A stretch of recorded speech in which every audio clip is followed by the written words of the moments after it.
I didn't expect my phone to light up at midnight. Her name on the screen was enough to make me sit up like I'd been caught doing something wrong. She'd never called me before, not once. And the truth is, I almost didn't pick up. But to explain why that call mattered, I have to go back to where it started. It was an ordinary Tuesday, the kind that feels like it should have been skipped.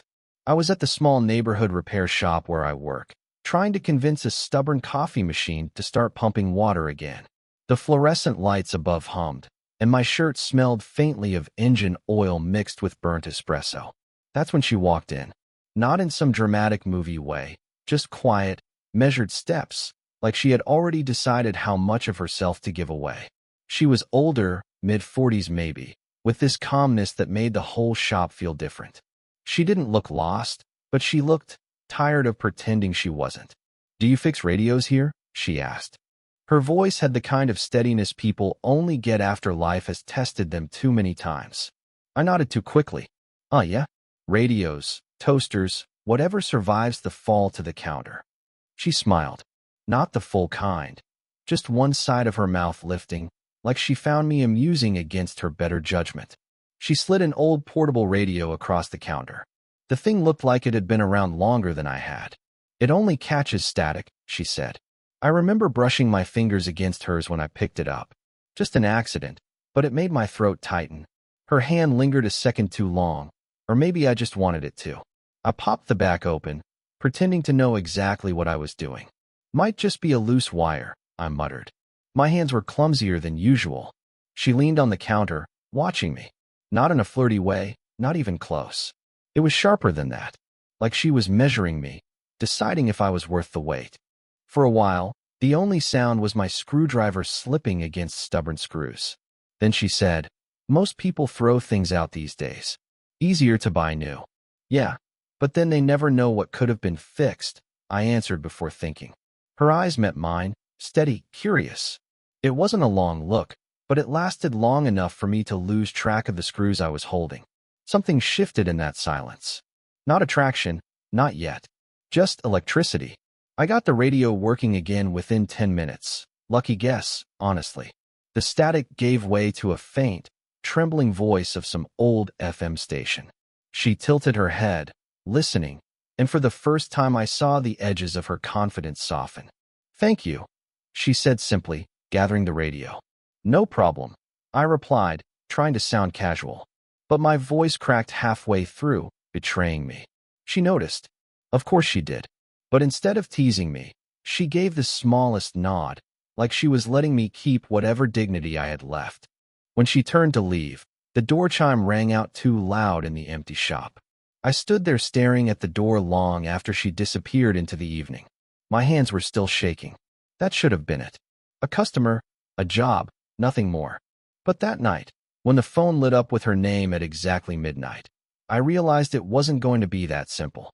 And what she said when I picked up, I can still hear it, word for word. "It's working," she said, setting it on the counter, "but it cuts out sometimes. I thought maybe you could take another look." Her tone was polite, almost too polite, like she was making sure the space between us stayed professional. Still, I couldn't help noticing her fingers drumming lightly on the wooden edge of the counter, restless in a way her voice wasn't. I told her I'd take a look and invited her to wait. She hesitated, then sat on the worn stool by the window. The afternoon light fell across her face, highlighting the faint lines near her eyes, lines that spoke more of late nights than laughter. I pretended to work while sneaking glances. She carried herself with this controlled grace, but there were cracks in the armor if you looked closely enough. The way she exhaled too slowly. The way her shoulders stiffened whenever her phone buzzed in her bag, but she never checked it. "You look tired," I said before I could stop myself. Her eyes flicked to mine, sharper than I expected. For a second I thought she'd shut me down. But instead, she gave a short laugh, dry, self-aware. "That obvious?" I shrugged, fumbling with the screws. "Only if someone's paying attention." The words hung there, heavier than I meant them to. She looked away first, tracing the rim of a paper cup she'd brought with her. A smear of lipstick clung to the lid, faded from use. I wanted to ask what kept her up at night. Why she carried herself like she was always half expecting something to go wrong. But I stayed quiet. pretending to focus on tangled wires. She broke the silence instead. I used to listen to this radio with my husband. Years ago, we'd fall asleep to the late-night stations. Funny how a broken thing can still hold so much. She stopped herself, biting the inside of her lip. Anyway, it's just a radio. But it wasn't. Not to her. I kept my head down, sensing she regretted saying that much. Her fingers tightened around the cup until it crumpled slightly. The machine hummed back to life under my hands, filling the room with soft static that slowly gave way to music. Some old ballad, crackling but warm.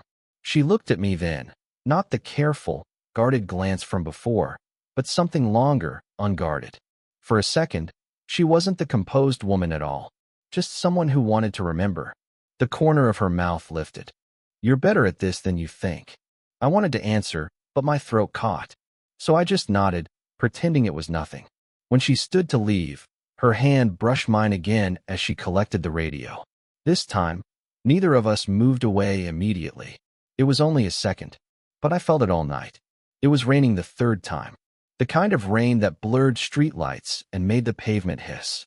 I was closing up the shop when I heard a knock on the glass. She stood there with the radio tucked under her arm, her hair damp at the ends.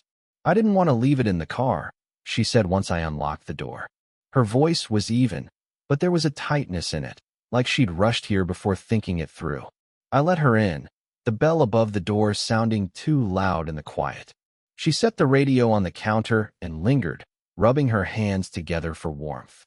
"You can stay until the rain eases," I offered, more gently than I meant to. She gave a small, tired smile. "That might be longer than you'd like." We ended up sitting at the workbench, the radio between us. The shop felt different at night. Softer. The hum of the storm filled the silence we didn't know how to. I noticed the details I shouldn't have. The faint perfume clinging to her scarf, the way her fingers trembled slightly when she brushed hair from her face. I wanted to ask if she was cold, if she wanted tea, but the words caught in my chest. Instead, I fiddled with the radio, knowing full well it didn't need fixing anymore. She leaned closer, peering at the dials, her sleeve brushing mine. My pulse jumped. We were too close, but neither of us moved away. "This song," she said softly, as a station tuned in, the melody fractured by static. It played the night I left home for the last time. I never thought I'd hear it again. Her voice was fragile in that moment, stripped of the careful armor I'd grown used to. I wanted to ask what she left behind, who she left. But the silence around her words told me enough. She wasn't ready to say. Then her phone buzzed on the counter. The name on the screen made her jaw tighten. A man's name. She didn't answer, just turned the phone face down with a sharpness that didn't match her calm. "You should probably," I started. "No," she cut in. Too quickly. Then, softer. "No, not tonight." Her eyes met mine, and for the first time, I felt the weight of everything unspoken pressing between us. The storm outside seemed to move closer, rattling the windows. I swallowed hard, forcing myself to stay still. My hand twitched toward hers, then stopped just shy of touching. The radio crackled louder, filling the air with static, covering the silence that neither of us dared to break. She exhaled, a shaky breath that sounded like surrender. I should go before the rain stops. But she didn't move right away, and neither did I. It was only when the thunder rolled overhead that she finally stood, her scarf slipping slightly off her shoulder. For a heartbeat, I almost reached to fix it. Almost. The rain had stopped by the next time she came in. The world outside looked freshly washed, the air holding that damp heaviness that lingers after a storm. She didn't bring the radio this time. Just herself. "I was nearby," she said when I looked up, as though she needed to explain. I nodded, pretending it wasn't unusual, though my chest tightened. She sat on the same stool by the window, her scarf wound loosely around her neck, fingers tangled in the fabric like she needed something to hold. For a while, neither of us spoke. The shop was quieter than usual, even the ceiling fan clicking less, like it knew to hush. Finally, she broke the silence. "You're too young for this," she murmured. "For what?" "This," she said, gesturing vaguely at the air between us. Her hand hovered, then dropped. "Whatever this is." I tried to laugh, but it came out awkward, too thin. I thought it was just about a radio. Her eyes locked on mine then. Not amused, not sharp, just tired and honest in a way that made me forget how to breathe. You know it isn't. The weight of her words pressed into the room. I opened my mouth, but nothing came out. She leaned back slightly, like she'd already said too much. After a long silence, I asked, "Then what is it?" Her lips parted, then closed again. She shook her head, almost frustrated with herself. "I don't know. That's the problem." The seconds stretched. I watched her fingers tighten around her scarf until her knuckles turned pale. I wanted to reach out, untangle them, tell her she didn't need to hold everything together in front of me. But my hand stayed planted on the workbench. "Do you regret coming here?" I asked quietly. She looked at me then, really looked. And I realized it was the first time she hadn't tried to hide the cracks in her calm. Her voice dropped, barely above a whisper. "I regret that I don't regret it." The words landed like a stone in my chest. She blinked, as if startled by her own honesty, and quickly looked away. The silence that followed was unbearable, louder than any thunderstorm. I tried to find something light, something to ease it, but all that came out was, "So what happens now?" Her laugh was short, brittle. "That's the question, isn't it?" The air between us felt charged, almost dangerous, not because of what had been said, but because of everything we hadn't said yet. She stood slowly, adjusting her scarf like armor. At the door, she paused, her back half-turned. Without looking at me, she said, "Don't make me feel seen. I don't know what I'll do if you do." And then she was gone. The shop felt wrong without her shadow passing through, without the quiet weight she carried into the room. I told myself I was imagining it, that she was just another customer. But each day I caught myself glancing at the door, waiting. When she finally appeared, it wasn't with the radio. It was with a small envelope. She placed it on the counter, careful not to let our hands touch. "I shouldn't have come," she said softly, "but I didn't know where else to go." I looked down. The envelope was already opened, its edges creased. Inside was a photo, faded, worn at the corners. A man stood beside her, arm around her shoulders. She looked younger, freer, her smile unguarded. "My husband," she said. Her voice caught on the word, though it was flat, practiced. "He died 8 years ago. Car accident." I swallowed hard. My mouth wanted to form something comforting, but everything sounded useless in my head. "I kept this photo in the radio," she added, almost to herself. "That's why I brought it in." I wasn't honest about that. Her fingers rested on the counter, close to mine, but not quite. She didn't look at me, just at the picture, her expression unreadable but fragile around the edges. "He was younger than me too," she said after a pause. "Not by much, but enough for people to notice. Enough for me to feel like I was always borrowing time." The words shook something in me I didn't know was there. I wanted to tell her she wasn't borrowing anything, that the way I saw her had nothing to do with age. But I stayed quiet, afraid my voice would betray me. She finally looked at me then. "You remind me of him. Not in the way you look, in the way you notice things." He did that too. Her eyes glistened in the dim light, though no tears fell. The silence stretched, heavy and intimate. I felt like if I breathed too loudly, it might break her. "I shouldn't be here," she whispered, more to herself than me. "Every time I walk through that door, I feel like I'm doing something wrong. And yet," she stopped, pressing her lips together. "And yet?" I asked gently. Her gaze dropped to the photo again. She slid it back into the envelope, sealing it with trembling fingers. When she finally spoke, her voice was almost inaudible. "And yet this is the only place I feel alive." The words left me hollow and full at once. She didn't wait for me to answer, just gathered her things, stood with quiet finality, and left the envelope behind on the counter. I sat there long after the bell stopped ringing, staring at the envelope like it was breathing. I found her sitting in the back of the shop one evening, long after closing. I hadn't even heard the door. She must have slipped in quietly. The radio was in her lap, the envelope resting beside her. "I didn't think you'd come back," I said softly. She didn't look up. Neither did I. The silence between us wasn't sharp this time. It was heavy, yes, but softer around the edges. I pulled up a chair and sat across from her. The hum of the ceiling light filled the space where words couldn't. I kept telling myself it was just a machine, she murmured, tapping the radio lightly with her fingers. But I wanted something to hold that wouldn't let me down. I wanted to tell her she hadn't let me down, that every time she walked in here, the world felt less empty. But the words caught, clumsy in my throat. Instead, I said, "You don't have to explain." Her eyes flicked up then, studying me like she was trying to decide if she could trust that. She exhaled slowly, her hand tightening around the edge of the radio before setting it aside. "Do you ever feel like you've lived two lives?" she asked quietly. "The one people see, and the one you carry like a secret?" I nodded before I could think. Every day, something shifted in her face, an easing, a loosening, as if I'd answered a question she hadn't dared to ask. She leaned back, her shoulders dropping slightly, and for once, she didn't seem like she was holding herself together by force. She just was. Neither of us spoke for a long time. I listened to her breathing, steady but fragile, and found myself matching it without meaning to. Then, slowly, her hand moved across the table. It didn't reach for mine directly, just settled near it, close enough that the space between felt charged. I hesitated, then let my fingers shift, brushing hers. Her hand stilled, but she didn't pull away. We stayed like that, barely touching, both pretending it was nothing, both knowing it wasn't.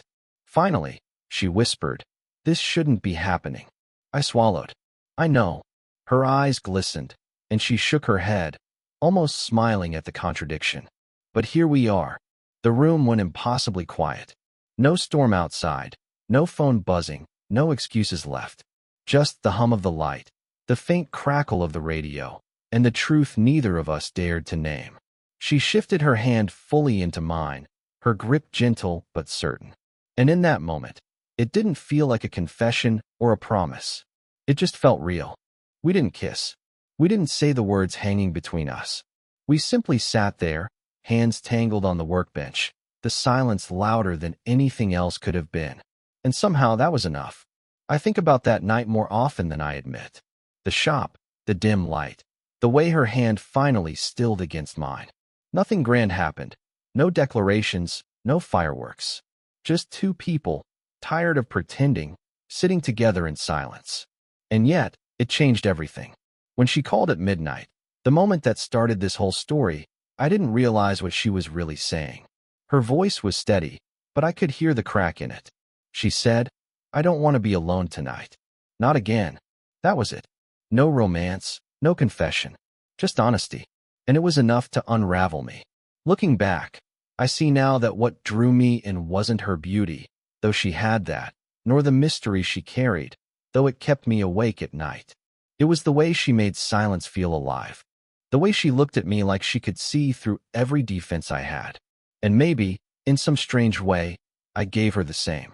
I used to think love was about loud gestures, flowers, late-night texts, sweeping someone off their feet. But with her, it was the opposite. It was in the pauses. The way her hand lingered too long on the counter. The way she'd start to say something and stop, leaving me with the weight of her unfinished words. It was in her regret, her hesitation, her quiet bravery in just showing up. What changed? Me. I learned that closeness doesn't always need to be named to be real. That sometimes the most important thing isn't saying, "I love you," but being there when the rain starts, or when the silence feels unbearable. What changed in her? I can't say for sure. She never gave me the neat answer I wanted. But I like to think that in those hours we shared, she let herself breathe. She let herself feel seen without it being dangerous. She let herself remember what it was like to want something again. And love? It changed shape for me. It stopped being about the finish line, the labels, the story you can explain to other people. It became about the moments you can't explain at all, the ones that only make sense when you're in them. I don't know where she is tonight. Maybe listening to that old radio. Maybe walking alone beneath some quiet sky. But I know this. What we had wasn't a missed opportunity. It was something whole, even in its incompleteness. And if you've ever felt that, the pull of someone you weren't supposed to want, the silence that speaks louder than any words, then you know exactly what I mean. So let me ask you, have you ever had a moment like that? One you can't put into words but still carries you even now? Because for me, it began with a broken radio and ended with her hand in mine.